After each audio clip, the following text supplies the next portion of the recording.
Well, hello, folks. Again, this is Joe from My Geek Scene with a bonus DLC section for the interview that we just did. So, Mark, you did a song called Mortal Kombat High based on the concept of a high school version of Mortal Kombat. Did you ever see the short-lived Street Fighter High series on YouTube? I sure did. I liked the Street Fighter High C. It was just very, very funny, man. I got to go and watch those things again. But the inspiration was from Starbomb or Ninja Sex Party when they came out with their particular record. And I was like, what would it be like if Mortal Kombat characters did, meet with each other in high school? Then that's what inspired one of the records for the I Am Player One series, which is shockingly, one of my most popular songs so far. But, you know, people love what they love, and it just means a lot. All right. And from what I understand, no. I'm not even gonna go into that. I'm back on still on Street Fighter High. I like the whole. I mean, since it was a musical, the whole thing about it. One of my favorite scenes is when it was Blanca and Dan, and they were pretty much being Jay and Silent Bob from Yep. the Clerks film. So that whole series, I forgot who did it, but shout out to them and shout out to God, what is his name? I think his name. I want to say it's Dan Mercer who played Dan. No, I don't think his name's Dan Mercer, but he's the one who does Aaron from not Aaron, Levi from Attack on Titan. He's the dub voice actor for that. Oh, same person? Yeah. And he's Okay. also part of what is it that man, people are gonna kill me for this. The they do that role playing game series. Folks, I don't watch it, so don't crucify me in the comments. But if you do, who cares? But he seems like a cool voice actor that would definitely be on my list of people to talk to. Hmm. Yeah, it was Mercer that was the voice Matt of Dan. Mercer. Yeah, Matt Matt Mercer. Mercer. Yeah. Yep. Man, it took me a moment. And so now on to the next question. So from what I understand, you were into trading cards. What were your trading cards of choice? I loved playing. Of course, as a kid, everybody had Pokemon. Everybody wanted that Charizard. Everybody wanted that. Well, now I understand 20 years later why everybody wanted that Charizard now. Before it was just like a regular character. I loved Blastoids. So when I got a Blastoids card, I was more excited about that than anything else. But I was in high school and a little bit of college. I was heavy into Yu-Gi-Oh! And I liked playing the Yu-Gi-Oh card game. Believe it or not, I even played the Naruto card game a little bit too back then, where it had like the little ninjas all together and like a list of being able to attack. So I played, a handful of different trading cards. I did collect, of course, basketball cards, football cards. When you're younger, you do that kind of thing because I was heavy into basketball then. But mostly I was playing Yu-Gi-Oh, to be honest. I used to collect baseball cards, but I had no idea because I've never really been in outside of like mixed martial arts. I've never really been into like sports, but so yeah, my parents would give me baseball cards, and I'm like, all right, this is cool. I did it just for the stick of gum that would come with the packs back in the Oh, day. with the bazookas. Oh, the Bazooka Joes too, but then back in the day too, baseball. From what I remember, baseball card packs, select ones would come with a stick of gum too. Like, was it good gum? Looking back at it, no, but I remember that specifically. But the other cards that I did collect were the Marvel cards and the GI Joe cards from back in the day. Yeah, I kind of, wanted to kick myself in the butt for not being able to collect the X-Men cards and all that stuff. Because the only things I had when I was doing that is that was when Pizza Hut was super into X-Men and did all the little reader cups and, things that come with their brands. Like back when they used to bring the comic brands into like pizza and fast food and things like that. So that's how I remember all of those. Like people even forget that Alf used to be at Wendy's. I don't even remember that, but wow.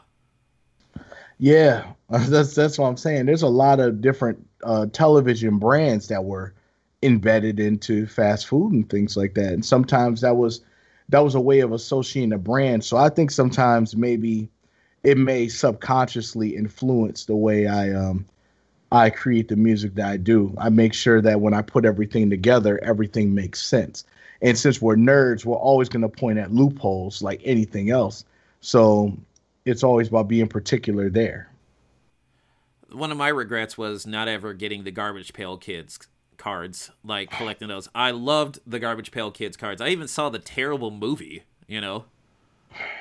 You know what? You know what I thought was going to be something that what everybody thought. There was two things they thought it was going to be the most expensive hobbies ever. That was Pogs and Beanie Babies, and they both failed. Yes.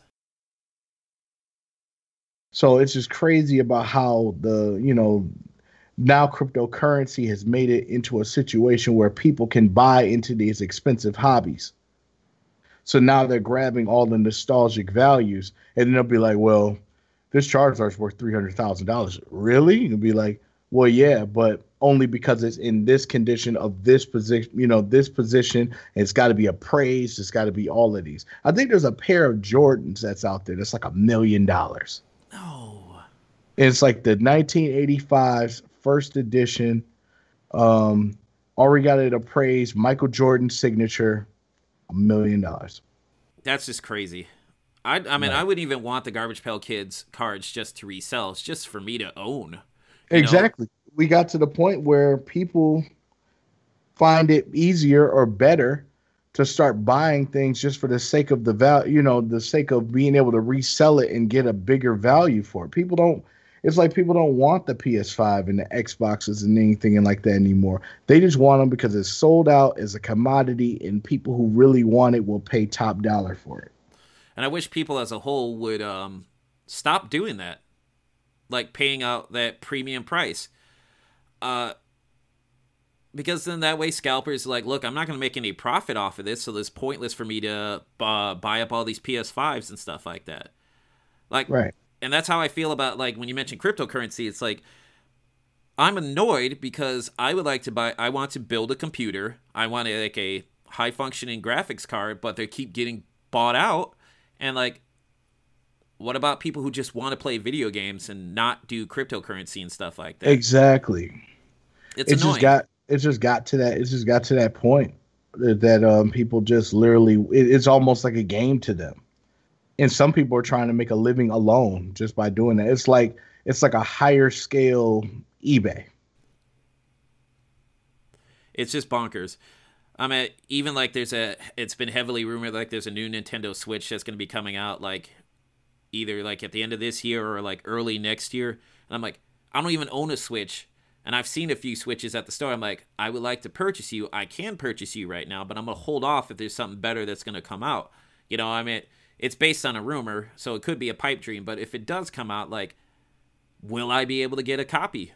Not a copy. Will I be able to get a Nintendo Switch Pro? And it's frustrating to me. Oh yeah. Like, I just want to play video games. I don't care about like the other things that come with, like, back to the PCs. I don't care about crypto mining and stuff like that. I just want to play video games. Exactly. They got to do something about that. Or at least put a limit on it and like prevent bots from getting online, putting in all these orders and stuff, buying out stuff before people who are actually sitting at the computer trying to purchase something or get into a queue to purchase something, Right. I shouldn't have to go to and then the crazy thing, it'd be the people who don't really want these consoles at all. It'd be other people that are, not even interested in it. It's not for them. It's for them to be able to resell and, for people who are desperate trying to get it. It blows my mind. But like if I saw like a $600 Nintendo console, I'm like, yeah, I'm good. I'm going to pass on that. No, thank you. I'll just wait. Exactly. It'll come to Meyer eventually, Mm-hmm. and I'll just get it. Exactly. And think about if we even have the time to play the thing. Well, since COVID's been going on and I stay up all night on my nights off, I have plenty of time to play video games and stuff. Because I work third shift, so not much to do when you're staying up all night. Very true. So, before we wrap this up, though, because we were talking about Saturday morning cartoons, throughout the main interview, folks. And if you want to check out the main interview, please do that, because it was very fun. Do you feel that Saturday morning cartoons could come back, or do you just feel like it's just one of those things that was a thing that was lightning in the bottle in the past, and I know why they got rid of it, because of I believe the educational bill that just pretty much killed off the Saturday morning cartoons, but do you feel like that's something that could come back, or is it, since we're in the age of streaming and stuff like that, it's just pretty much impossible? Daytime television, like that aspect of it, it is a lost art. I don't personally, I do not believe so as much as I would love it to. And here's why. The thing about Saturday morning cartoons, it was a situation where there was nothing else to defer from that. The only things that deferred from Saturday morning cartoons and being in front of the television is going outside, doing, active things of that nature, going to parks, going to movies, doing all the, it's going places. However, in this generation, there is situations where there are more abilities of people being at home, but they're all into either they're into your video games or into watching stuff on YouTube or they're of those things. I I believe there always will be a situation where there will be cartoons on Saturday, but with a lineup like the way it was for how we did it, probably not. As much as I would love to have my siblings be able to experience Saturday morning cartoons, the only thing we can really do is to rehash those and watch them. Like how we did. Like oh, I remember watching GI Joe, and then you could make your own renditions of Saturday morning cartoons. I think it's just making it through the streaming portions. Like if you're using Disney Plus or Netflix or Hulu or Paramount, and just resonating by watching those shows again. Now that you can watch them all at once, it kind of eliminates the kind of limits of seeing all the varieties. Now we can watch it all at once. So the waiting is over too. Well, that's a nice aspect of it. But even if Saturday morning cartoons came back, the one aspect of that I don't feel that would come back, because yes, I know they were created to sell products. A lot of them were sell toys, sell products. But like the custom cereals that we used to get back in the day, like hell, the old Batman thing had a bowl built into the box that you could cut out, or like the holographic, I remember the holographic Ghostbuster logo, the Super Mario cereals. Like, I don't think we will ever see that again. Some of the stuff was pretty cool. Some of it was garbage, but like, we won't ever see that And again. every cartoon had its own cereal commercial or 80s, like the Mr. T cartoon to, like, I think it was, darn it, I know what it's called.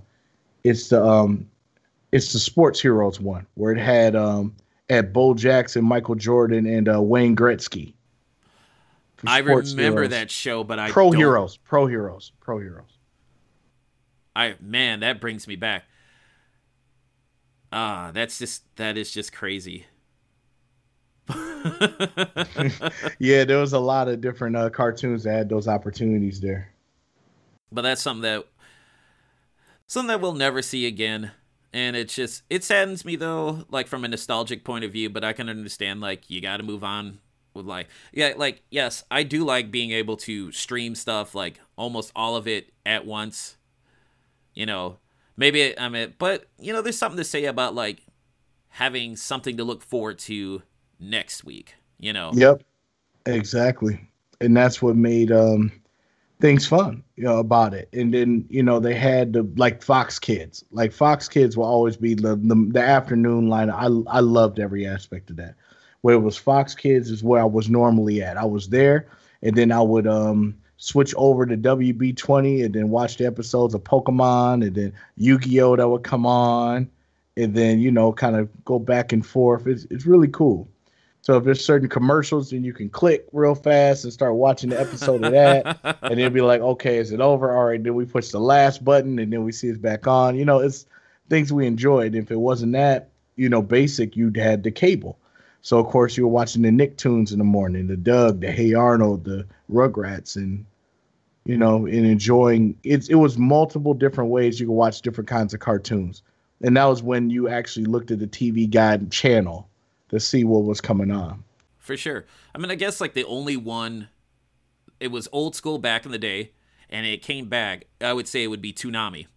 Yes. That's like the only one that I can think of right now off the top of my head, and people can feel free to correct me on that or add to it, is that block of programming that you would have to wait until next week. Sure, like everything they've done on Toonami, you could easily, most of the series you can go back and stream as a whole, but I just like that whole aesthetic of Toonami, and I wish I had cable that I could start watching that again.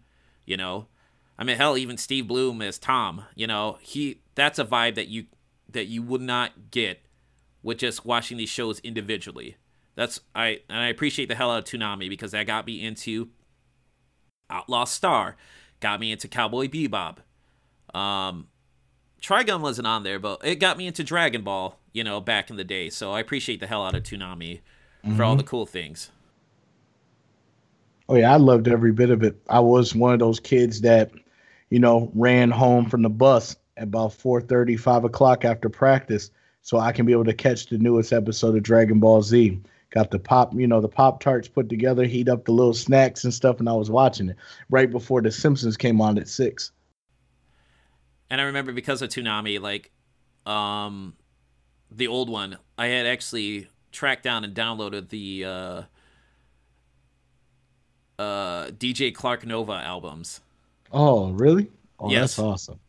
So, because of the little remixes they would do of like of the theme songs, remember when Toonami was putting those out and stuff like that. They've since created more albums since Toonami came back, and I appreciate that. I mean, I always like good music, but like when good music synced up with a show that I like, it just makes it all the better. It definitely does. Well, thank you for answering these bonus questions, and this was definitely more of a conversational approach that I enjoy. So thank you so much, Mark. Well, thanks for having me. Oh, absolutely. I would gladly do it again down the road once I'd be able to do a lot more research. I got you. Folks, this is Joe with Mark Cooper again for this bonus DLC interview. Take it easy. And please, go check out the main interview. There's a lot of really good stuff in there. All right. Take care, folks.